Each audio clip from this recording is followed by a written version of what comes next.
도단의 불병거. 그는 그 지역 최대 군대를 상대로 한 무장하지 않은 예언자였습니다. 성벽도 없는 작은 도시에 살던 한 노인이 기병대와 궁수들과 병거들에게 포위되었는데 그 군대는 오직 그를 사로잡기 위해 밤새 행군해온 것이었습니다. 셈법은 단순했습니다. 수천 명대 한 명, 태양이 도단의 언덕 위로 떠오르기 시작했을 때 포위는 완벽했습니다. 탈출구도, 도망칠 길도, 인간적인 희망도 없었습니다. 그러나 기원전 850년경 그 아침, 숫자가 이야기의 전부가 아니었습니다. 산 위에 무언가가 있었기 때문입니다. 시리아 왕이 볼 수 없던 무언가가. 그리고 올바른 눈이 열렸을 때 이 예언자가 결코 혼자가 아니었다는 사실이 분명해졌습니다. 어떻게 단 한 사람이 온 군대의 표적이 되었는지 이해하려면 몇 달 전으로 거슬러 올라가야 합니다. 단 한 자루의 칼도 들어 올려지지 않은 채 전쟁이 이겨지기 시작했던 그 순간으로 좌절당한 전략. 이스라엘과 시리아의 갈등은 새로운 것이 아니었습니다. 수십 년 동안 두 왕국은 끊임없는 긴장 속에 살아왔습니다. 공식적인 전투와 개활지에서의 정면 대결이 아니라 매복과 신속한 공격과 영토 분쟁의 갈등이었습니다. 소규모 군대들이 길을 따라 골짜기와 언덕을 넘어 이동하며 가장 취약한 순간에 적을 기습하려 했습니다. 시리아 측에서는 베나닷 왕이 지휘권을 쥐고 있었습니다. 그는 그 지역에서 가장 두려운 군대 중 하나를 이끌었습니다. 그의 전차들은 훈련된 말들이 끌었고 빠른 속도로 전진하여 적의 대형을 무너뜨리도록 설계되었습니다. 시리아 궁수들은 치명적인 정확도로 유명했고 보병은 이미 여러 성읍을 정복한 바 있었습니다. 군사적으로 우위는 분명했습니다. 시리아 왕의 계획은 단순하고 효과적이었습니다. 전략적 요충지에 매복하여 이스라엘 왕을 불시에 덮치는 것이었습니다.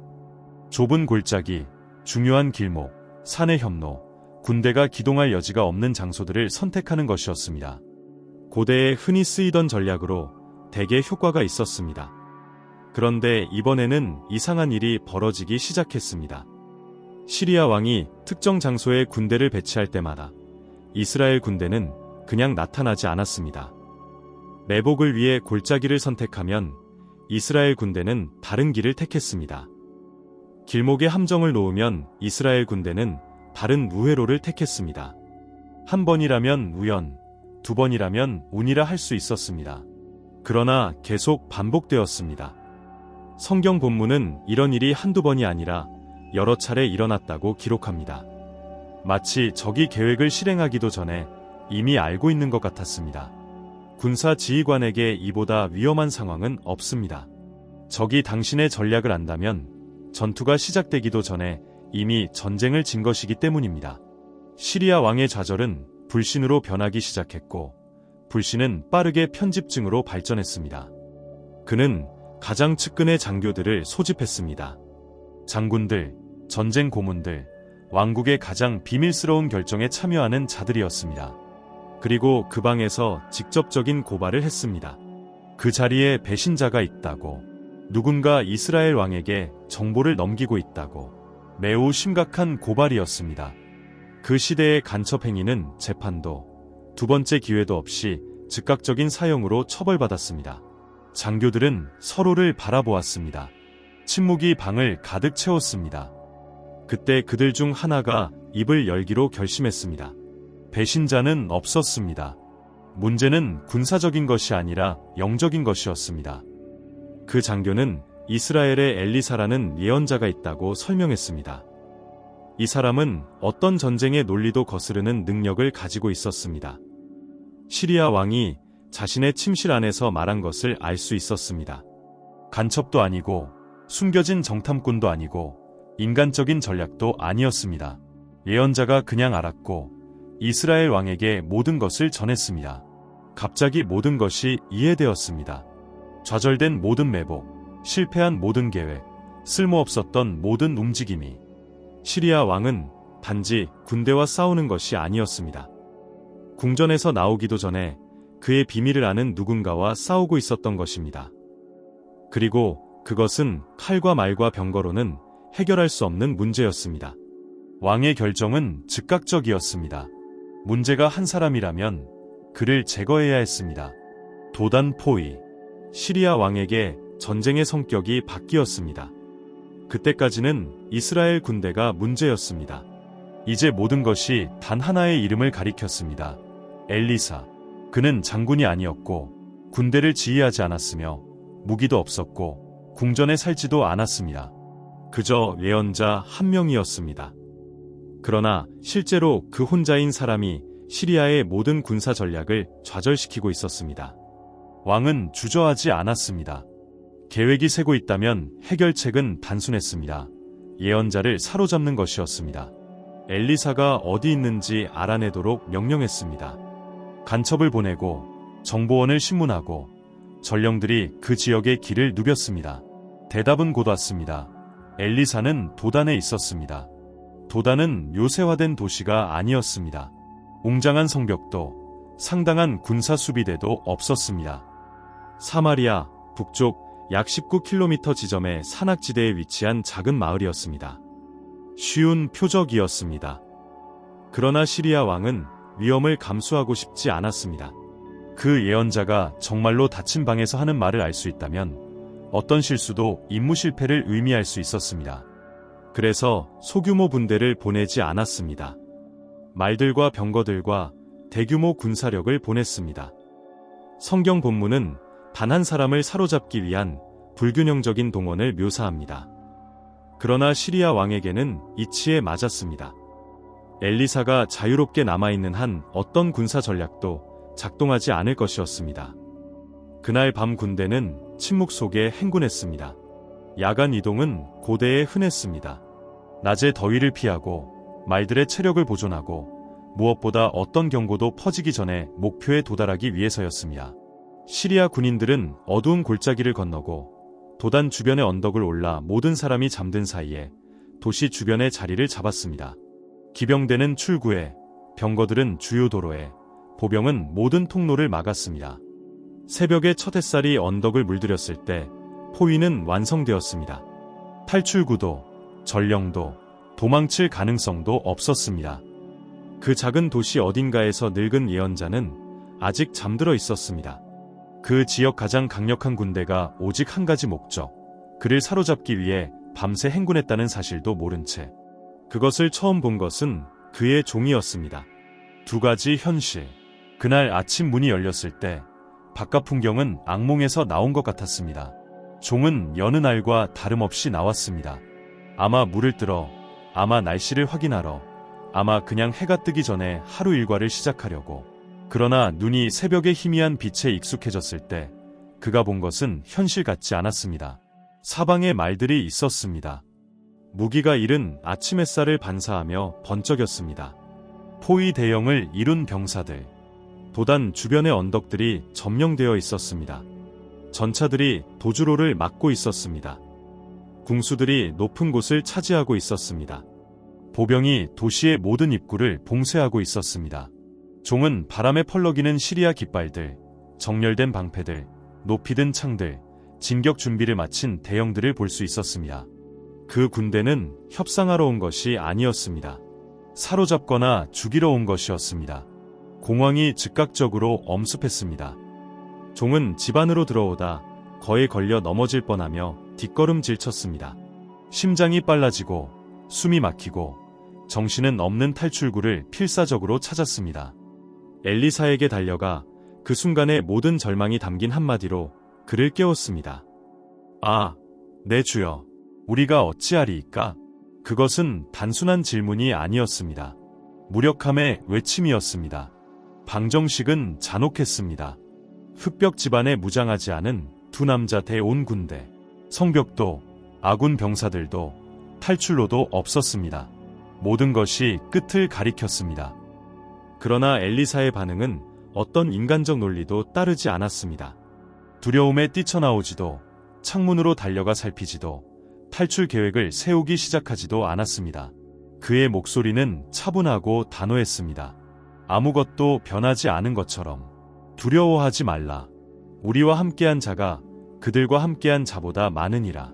종은 어리둥절하여 주위를 둘러보았을 것입니다. 집안에는 두 남자뿐이었습니다. 바깥에는 수백, 어쩌면 수천 명의 무장한 병사들이 있었습니다. 숫자가 맞지 않았습니다. 엘리사가 제정신이 아닌지 아니면 인간의 눈에는 보이지 않는 무언가를 알고 있는지 둘 중 하나였습니다. 그때 예언자가 기도했습니다. 그러나 구원을 위한 기도가 아니었고 보호를 구하는 외침도 아니었으며 하나님께 적군을 멸해달라는 간청도 아니었습니다. 청원은 단순하고 직접적이며 완전히 예상 밖이었습니다. 여호와여, 원하건대 그의 눈을 열어서 보게 하옵소서. 종이 아직 엘리사의 말을 이해하려 애쓰고 있을 때 눈앞에서 무언가가 바뀌었습니다. 천둥도, 지진도, 전투의 소음도 없었습니다. 바뀐 것은 오직 그의 시야였습니다. 마치 베일이 거친 것 같았습니다. 갑자기 도단 주변의 언덕들이 더 이상 비어있지 않았습니다. 온 산이 가득 차 있었습니다. 불말과 불병거, 도시와 시리아 군대 사이에 포진한 천상의 군대가. 종은 눈을 깜빡이며 자신이 보는 것을 이해하려 했습니다. 전에는 바위와 그림자뿐이었던 곳에 이제 기병 대형을 이룬 불말들의 행렬이 펼쳐져 있었습니다. 천상의 병거들은 시리아의 전차들과 달랐습니다. 나무 바퀴도, 철도, 뻗은 가죽도 없었습니다. 순수한 불꽃으로 만들어진 것 같았습니다. 살아있는 숯불처럼 맥동하는 빛나는 구조물들, 마치 불 자체가 전쟁 병거의 형태를 취한 것처럼. 그것들은 혼돈스럽게 움직이지 않았습니다. 조직적으로 정렬되어 전투 대형으로 자리 잡고 있었습니다. 종은 더욱 놀라운 것을 알아챘습니다. 천상의 군대는 도시 안에 있지도 않았고 엘리사의 집을 에워싸고 있지도 않았습니다. 도단과 시리아 군대 사이에 살아있는 성벽처럼 자리 잡고 있었습니다. 마치 모든 언덕이 그때까지 보이지 않던 힘에 의해 점령된 것처럼 영적 세계가 항상 거기 있었지만 그저 베일 뒤에 감추어져 있었던 것처럼. 종은 깊이 숨을 들이쉬며 자신이 보는 것을 받아들이려 했습니다. 한쪽에는 무거운 갑옷을 두르고 날카로운 창을 든 밤새 행군으로 지친 말을 탄 혈육의 병사들, 다른 쪽에는 불과 빛으로 만들어진 것 같은 존재들, 피로와 두려움과 인간적 한계에 면역된. 그 순간 인간적 위협이 그 크기를 잃었습니다. 시리아 군대는 숫자가 바뀐 것이 아니었습니다. 병거들은 여전히 거기 있었고 창들은 여전히 도시를 겨누고 있었습니다. 그러나 현실은 달랐습니다. 이제 종은 어떤 시리아 병사도 상상할 수 없는 것을 알았기 때문입니다. 그들은 예언자를 에워싸고 있는 것이 아니었습니다. 이 세상에 속하지 않은 군대에 에워싸여 있었습니다. 그리고 아마도 그날 아침 처음으로 두려움이 사그라들기 시작했습니다. 위험이 사라졌기 때문이 아니라 진실이 위험보다 더 컸기 때문에.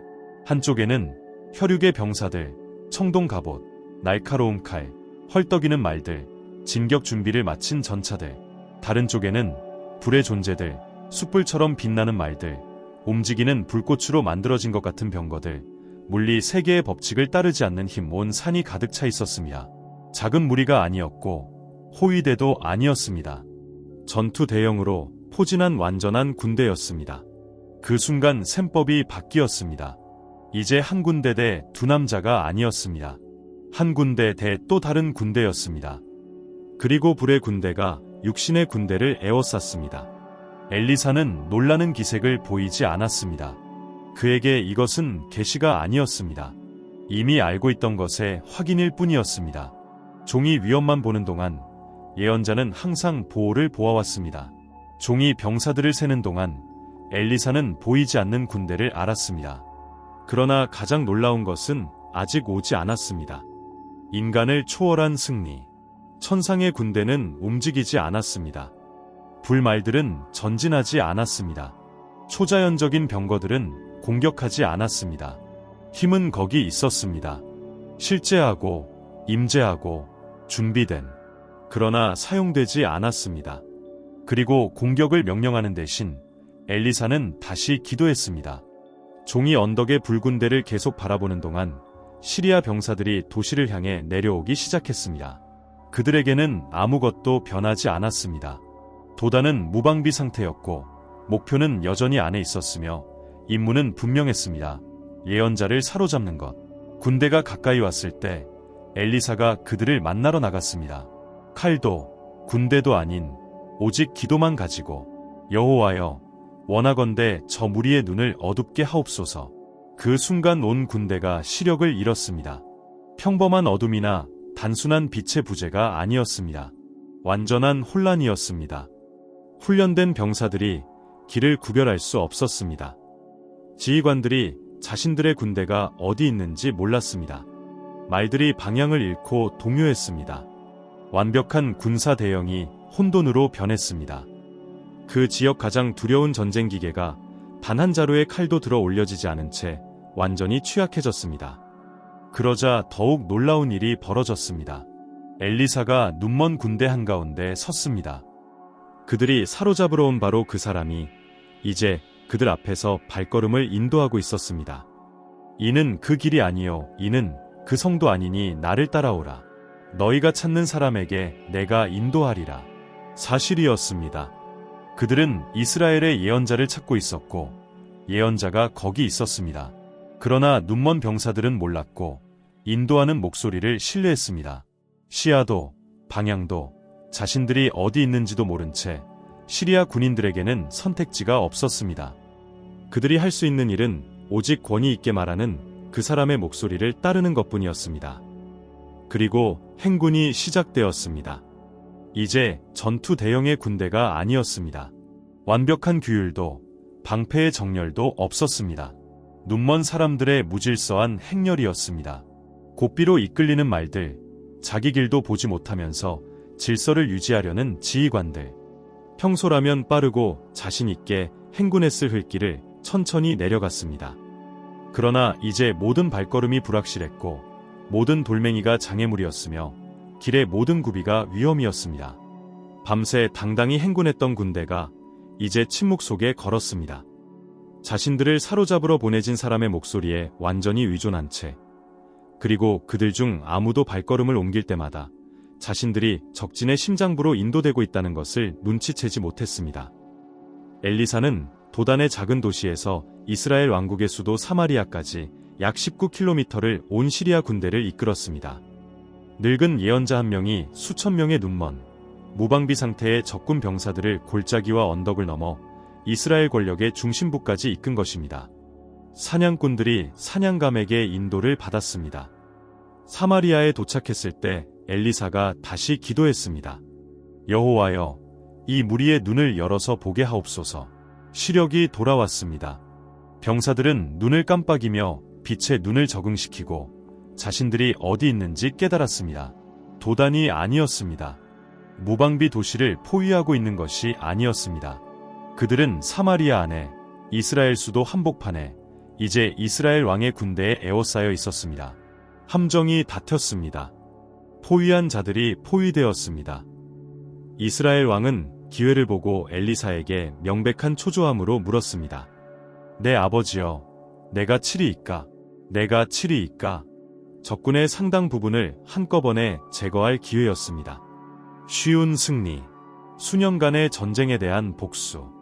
그러나 엘리사의 대답은 즉각적이었습니다. 치지 마소서. 이렇게 하는 것이 아니니이다. 그리고 뒤따른 명령은 기대와는 전혀 달랐습니다. 그들에게 먹을 것과 물을 주어 먹고 마시게 하고 자기 주인에게로 돌아가게 하라. 처형 대신 잔치가 벌어졌습니다. 이스라엘 왕은 시리아 병사들을 위해 성대한 음식을 준비했습니다. 풍성한 음식, 갈증을 채울 물, 칼 대신 환대, 그리고 그들을 집으로 돌려보냈습니다. 아무도 어떻게 설명해야 할지 모를 이야기를 가지고 시리아로 돌아가는 온 군대를, 그들은 눈이 멀었고 적의 요새로 인도되었으며 죽는 대신 저녁 식사를 대접받았습니다. 성경 본문은 결과를 모든 것을 말해주는 단 하나의 문장으로 기록합니다. 그날부터 시리아 군대는 다시는 이스라엘 땅을 침범하지 않았습니다. 전쟁은 야전 전투로 끝나지 않았습니다. 기적과 적들을 위해 차린 식탁으로 끝났습니다. 보이지 않는 것의 힘. 그날 아침 도단에서 엘리사의 종은 대부분의 사람이 결코 보지 못하는 것을 보았습니다. 불말과 불병거로 뒤덮인 온 산, 전투 대형을 이룬 천상의 군대를. 그러나 이야기에서 간과해서는 안 될 중요한 세부 사항이 있습니다. 불군대는 공격하지 않았습니다. 천상의 말들은 전진하지 않았습니다. 초자연적인 병거들은 시리아 군대를 짓밟지 않았습니다. 하늘에서 보이지 않는 칼이 떨어지지 않았습니다. 힘은 거기 있었습니다. 실제하고 임재하고 준비된, 그러나 사용되지 않았습니다. 승리는 파괴로 오지 않았습니다. 맹목, 인도, 잔치로 왔습니다. 이것은 인간적 논리에 도전합니다. 천상의 군대를 손에 쥐고 있다면 자연스러운 반응은 그것을 사용하는 것입니다. 적을 멸하고 힘을 과시하고 다시는 아무도 감히 공격하지 못하게 확실히 하는 것. 그러나 도단에서 하나님은 다른 길을 택하셨습니다. 힘을 행사하지 않고 보여주기, 죽이지 않고 이기기, 적들을 시체가 아닌 증인으로 변화시키기. 그리고 보이지 않는 군대가 개입하지 않고 임재했던 것이 이번만이 아니었습니다. 수세기 후 또 다른 밤에 병사들에게 에워싸인 또 다른 사람이 포위를 당했습니다. 도단이 아닌 겟세만의 동산에서였습니다. 병사들이 칼과 횃불과 쇠사슬을 들고 왔습니다. 제자 중 하나가 어떤 사람처럼 반응하여 칼을 뽑았습니다. 그러나 예수님의 대답은 즉각적이었습니다. 내 칼을 도로 칼집에 꽂으라. 그리고 직접 엘리사의 이야기를 불러일으키는 말씀을 하셨습니다. 너는 내가 내 아버지께 구하여 지금 12군단 더 되는 천사를 보내시게 할 수 없는 줄로 아느냐. 12군단, 7만 명이 넘는 천상의 존재들이 한마디면 개입할 준비가 되어 있었습니다. 도단의 그 보이지 않는 군대와 같은 것이 그날 밤에도 있었습니다. 그러나 엘리사의 상황과 달리 예수님은 그 힘을 작동시키지 않으셨습니다. 도단에서는 불군대가 예언자를 보호했습니다. 겟세마네에서는 불군대가 침묵을 지켰습니다. 같은 하나님, 같은 힘, 두 가지 다른 결정. 왜냐하면 때로는 신성한 보호가 골짜기에서 건져내고 때로는 그 골짜기를 함께 통과하기 때문입니다. 엘리사의 종은 그날 아침 대부분의 사람이 평생에 걸쳐 배우는 것을 배웠습니다. 인간의 눈이 오직 위험만 볼 때에도 결코 혼자가 아니었다는 것을. 도단의 그 일은 새벽부터, 그 진실은 수세기를 넘어 계속 울려 퍼집니다. 하나님이 부르시는 자들을 에워싸는 보이지 않는 군대가 있습니다. 아무도 볼 수 없어도, 포위가 완전해 보여도, 숫자가 탈출구가 없다고 말해도. 왜냐하면 아는 전투에서 숫자가 모든 것을 결정하지 않기 때문입니다. 그날 아침 도단에서 어떤 칼도 들어 올려지지 않았고 어떤 피도 흘려지지 않았으며 어떤 성벽도 무너지지 않았습니다. 그럼에도 불구하고 온 군대가 패배한 채 집으로 돌아갔습니다. 인간의 힘이 아닌 보이지 않는 무언가에 의해. 왜냐하면 때로는 결정적인 전투가 눈에 보이지 않는 세계에서 벌어지기 때문입니다.